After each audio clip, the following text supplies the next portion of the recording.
Right now, the House is holding a virtual hearing on the January 6th insurrection. Capitol Police Inspector General Michael Bolton issued a frank assessment of the failings that led to the attack, arguing that Capitol Police need to take a more proactive role in defending Congress. In regards to a cultural change, we see that the department needs to move away from the thought process of a traditional police department and to move to the posture of a protective agency. A police department is geared to being reactive for the most part, whereas a protective agency is postured in their training and planning to be proactive, to prevent events such as January 6th.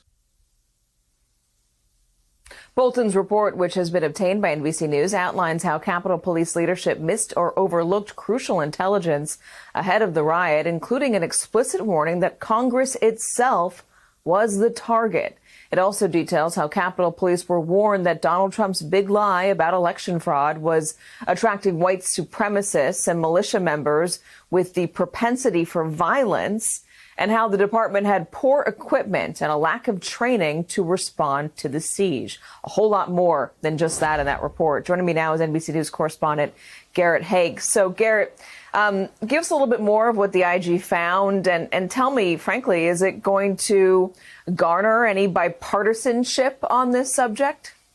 Oh, I think it will. Look, this report was sweeping in its scope and scathing in its findings, everything from the issues you outlined to kind of basic policing failures like having expired munitions and riot control shields that weren't stored properly so that they shattered on impact. But I think the key thing that you hit on that was really the key finding more broadly here is how this department thinks of itself and what it does. And that's going to involve two big changes. Having that counter demonstration unit, kind of that specialty, almost SWAT-like unit, become a freestanding, standalone unit that gets hazard pay, that's the kind of specialty unit officers want to be a part of so that it can respond to big things like this. And then also the creation of a proper intelligence bureau, which the Inspector General said was the most important recommendation in his report. Take a listen to this.